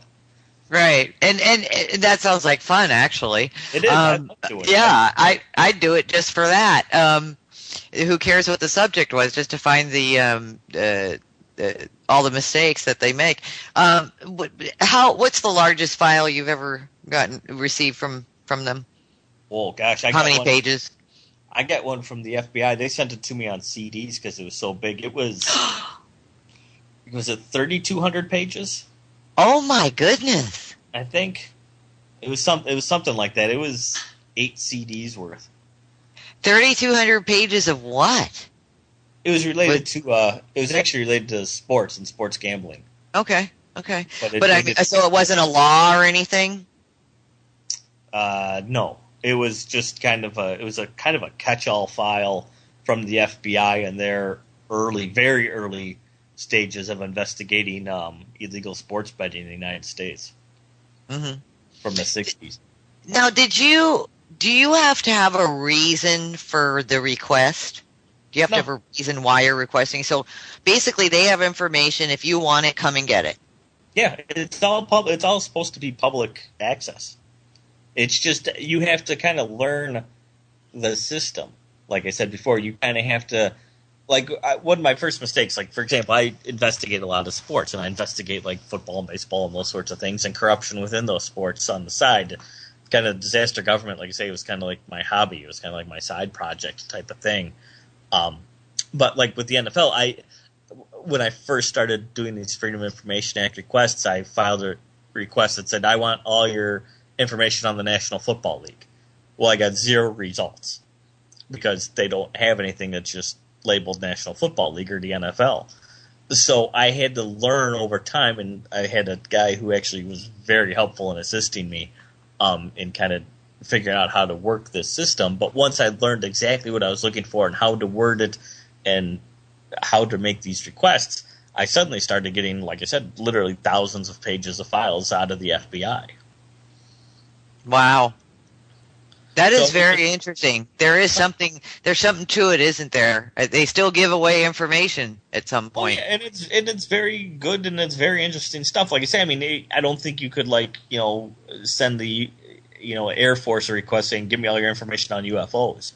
I don't think they would respond to that. But if you knew a specific case or you knew a specific city or what have you, then you could probably get some sort of result. But you can't just do these wide, overarching type of requests for the most part. I mean, sometimes with the FBI and someone who's deceased, for example, you can request them by name. Do you have a file on whoever? And if they have it, they'll send it to you. My goodness. What was the most alarming thing that evidence or piece of information, I should say, that you requested for your book? What was the one that made you sit down and after you read it say, "Oh my God"? Well, actually, I think the most shocking one in relation to disaster government wasn't even a Freedom of Information Act request. Really? I think the thing that really threw me for the loop was there was a bunch of executive orders that JFK made basically right around the Cuban Missile Crisis. It wound up being 19 in total, but it was the first, I think, 9 or 10 that were really freaky. And it was basically, he said, basically laid out, and it's still true today, what he did back then, is in the event of a national emergency, the president can do things like he can order the confiscation of your personal vehicle, he can clear the streets, he can clear the airplanes out of the sky, he can clear ships out of the water, they can confiscate your electromagnetic device, which would include your laptop, your cell phone, any sort of thing that emits electromagnetic radiation. They can literally take over the airwaves and take over the media. They can tell you where to work, what job to do, and how much you're going to get paid to do it. And they can ration all food, water, and energy in the United States. Wow. And that's in the event of a national emergency. And right now we're under 25 of them. So it's just a matter of isn't that something? I was going to say that's sort of reflective of the current norm, I should say. Yeah, that's kind of scary. So once you came across all of that, I bet you really thought. So with that in mind, and then I'm going to quickly ask you something about your book, The Fix Is In. With that in mind, do we live in a free country or not, Brian? Mostly free. It could be a lot worse than it is, but it could be a lot better than it is as well. Okay. That would be my basic answer. I mean, I think really lawmakers shouldn't make any more laws. They should be repealing a lot of the laws we have. And I think this country would be a lot freer. I think it would operate a lot better. And I think if we eliminated a lot of the bureaucracy that exists in the federal government, things would be better off for everyone involved. Well, I think that's a good way to look at it. I think there's a very positive way to look at it too, because you're looking at it through the eyes of a solution for it. Now, tell us a little bit about The Fix Is In, because I'm going to ask you right now, right here on the air, if you'll come back and talk about that book with us another time. Oh, sure, yeah, I have no problem. Cool. Give us just a little summation, because we're going to get cut off here any moment. Well, basically, The Fix Is In is about how I believe the professional sports leagues fix and manipulate their own sporting events to get better TV ratings. Okay. And Go ahead. All of them, NFL, NBA, NASCAR, all of them. Yeah. Okay. I really do. I think they have the power to do so. They have the control really over the sports media, because the sports media funds all these leagues. So they're really two intertwined entities, like the NFL and ESPN and CBS. They're all intertwined. And professional sports needs television money to succeed today. That's where they get most of their money. The NFL gets $6 billion a year from television alone. So if people aren't watching TV, if they're not seeing those ads, the NFL doesn't exist as it does today. So I think in order to keep people watching, to keep people coming back, they create these storylines. I don't think they fix every game, But I think when they see a storyline like the New Orleans Saints after Hurricane Katrina and those sorts of things, that they will make sure that that happens and complete the story to keep people watching and give people something to talk about. Mm-hmm. And are the players involved in that fix? I believe so. I believe most of it's done through the referees. The more I think of, the more I've thought about this and kind of investigated, because it's perfectly legal. That's the main thing, is it's perfectly legal for a league to fix its own games. There's no law. Wow. Okay. Okay, I didn't even know that. Yeah. So it's illegal if I wanted to pay like a referee to fix a game. That's breaking a federal law. That's breaking a Sports Bribery Act. But if a league tells its employees, like the referees, how they want a game to be, officiated, and if that happens to influence the outcome of a game, well, that's not breaking a law. That's just an employer telling an employee how to do their job. Tuohy, and he is the author of a book called Disaster Government. Of course, he's all linked up at thetruthDenied.com if you want to check out his website, disastergovernment.com, and all the information is on The Truth Denied. Now, check this out. Disaster Government was researched and written over a span of 3 years. What began as a hobby morphed into one of the only books written on the subject of continuity of government programs available. It is based entirely on the federal government's own files, some of which were obtained via the Freedom of Information Act, which I can't wait to hear about, and they are seen here for the first time ever. So Tuohy also conducted over 100 interviews on radio stations across the United States and Canada promoting the book, appearing on syndicated shows as Coast to Coast AM, The Alex Jones Show, the Fox Sports Radio, Chris Meyer's interviews. He was also asked to speak at the Florida State University, Columbia College in Chicago, and the 2012 AEJMC National Conference. A third book, Larceny Games, Sports Gambling, Game Fixing, and the FBI, is scheduled to be released in September of 2013. I look forward to that. And based on over 400 FBI files obtained via the Freedom of Information Act, Larceny Games will be the most complete examination of game fixing in professional sports ever published. So I know a lot of you are going to be interested in that when he comes out with that. And all books are available for you at Amazon, Barnes & Nobles, etc. Ebook is Kindle only. Again, his website is disastergovernment.com. The book is Disaster Government, National Emergencies, Continuity of Government, and You. I'd like to welcome Brian Tuohy. Brian, welcome to the show, and thanks for being here. Oh, no problem. Thanks for having me on. I appreciate it. Absolutely. So, Brian, being that the book was written over a period, researched over a span of 3 years, let's back up that 3 years. What caused you to actually write the book? Were you thinking about writing a book first, or were you just looking into some things and then decided to write a book about it? Well, I'd written a book called The Fix Is In, the showbiz manipulations of the NFL, MLB, NBA, NHL, and NASCAR. And I kind of got into this whole world of sports investigative reporting. And after doing that book and working on this other book coming out called Larceny Games later this year, I kind of got tired of sports. You can only do so much. So I've always been kind of like and I hate to use the word conspiracy. And they'd go around, and I thought, God, why is everybody in such a hurry? Like, I'm not in a hurry. I'm in a hurry everywhere I go. But at the same time, I'm doing the speed limit. Hey, I'm not getting down on people who don't. I'm making a point here. If you are tailgating me, it is an intimidation factor. Okay, you can go around me. Now check this out. On all the highways that I was traveling on today, there was no traffic. These are highways that are running parallel to the freeways. No traffic going both ways, none of that going on. They have all the room in the world to just go around me. But I think it was about the 6th or 7th vehicle, within an hour span that was tailgating me. I was starting to get annoyed, but I wasn't really thinking about how annoyed I was getting. But anyway, coming back home, I live in a community. It's 30 miles an hour, 35 miles an hour. And then when you get to the smaller side streets, it's, anything goes. Small, you drive really slow. There's kids, there's, animals, what have you. So I'm cruising in and I'm doing about 30. And there it is. I look behind me. I stop at the stop sign. This guy is behind me on my tail. I turn right. He's on my tail. And you're talking about, I've got about 6 houses to go to get to my house. He's on my tail. I recognize his truck.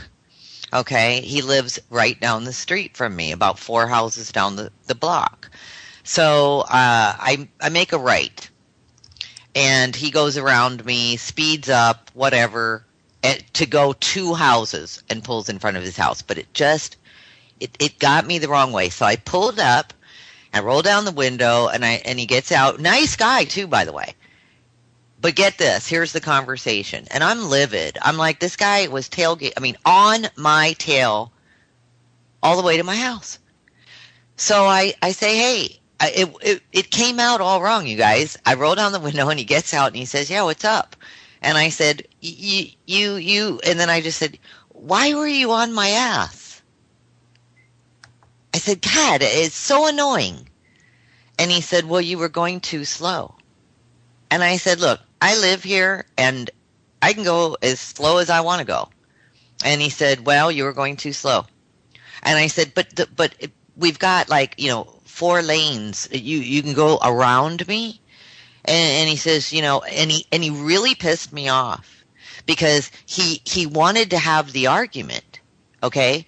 And again, when he went around me, by the time I made that right, he was 2 houses away. He sped up, went around me, and parked in front of his driveway.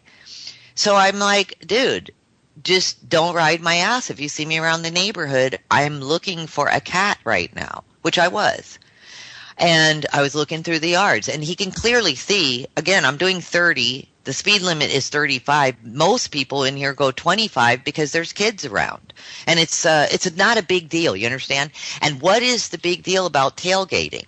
Okay, so anyway, it transpires where I end up saying something to him.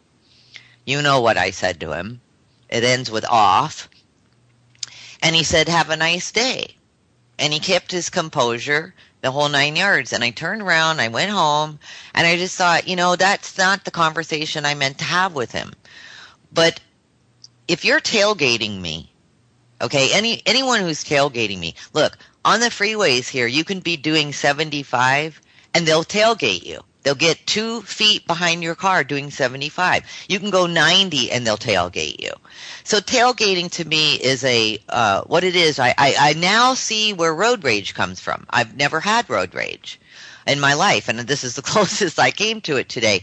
But I'm saying what it is an intimidation. You've got a car or a truck behind you. This was a big truck, by the way, that was on me.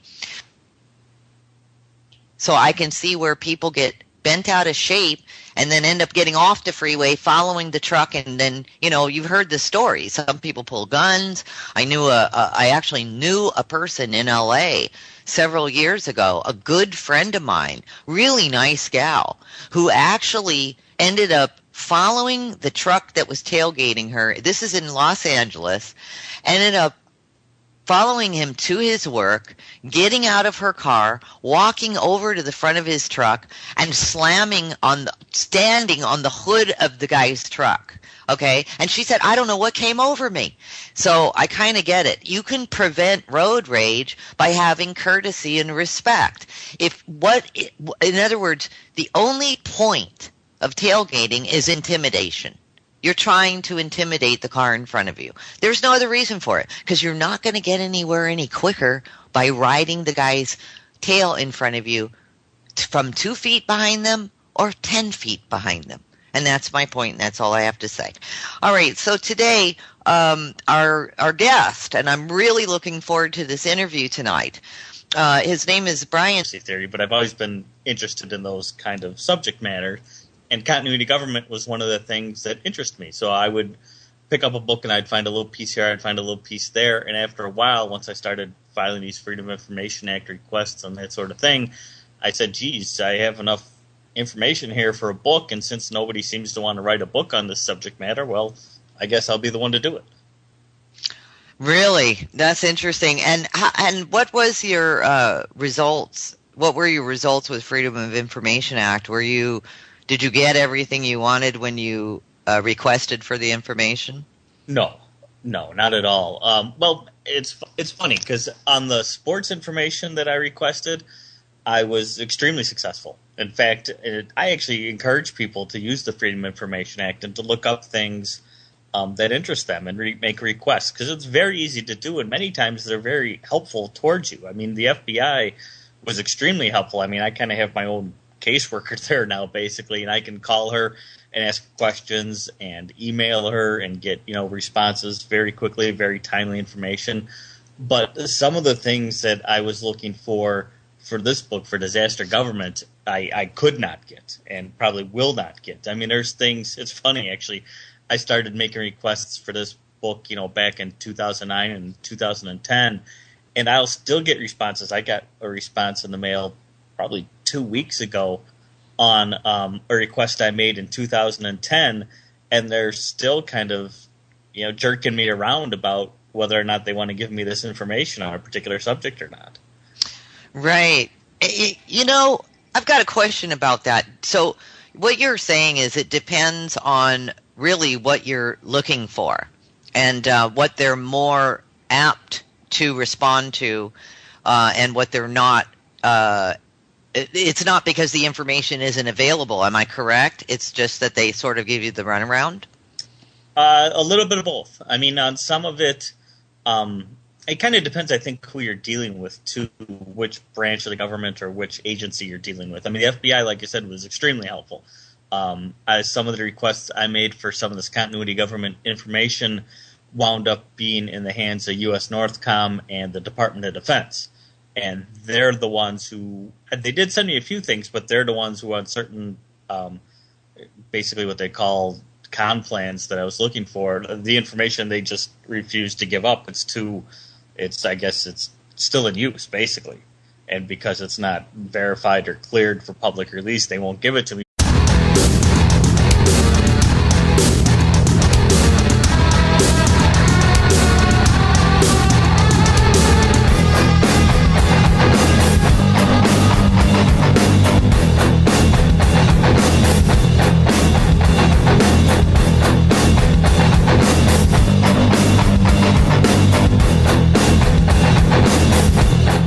Revolution Radio proudly presents live from Phoenix, Arizona, the Truth Denied Talk Radio with host Roxy Lopez. Join us here for topics you won't hear about on mainstream news, such as chemtrails, GMOs, nutrition, and conspiracy facts regarding your personal sovereignty. Humanity is 7 billion strong. We are the majority. And now, live from the Valley of the Sun, your host, Roxy Lopez.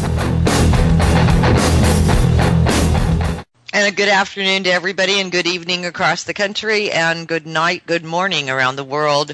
You are listening to The Truth Denied. I am Roxy Lopez. For those of you who are new, we cover quite a bit of the real deal here. And those of you who are rejoining us, I want to thank you for always joining us every Tuesday and Friday from 8 to 10 Eastern Time.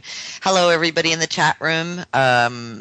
You have questions for my guest tonight, as usual. You know the drill. Just go ahead and post them, and we'll get them in to the guest, and we'll bring him on shortly.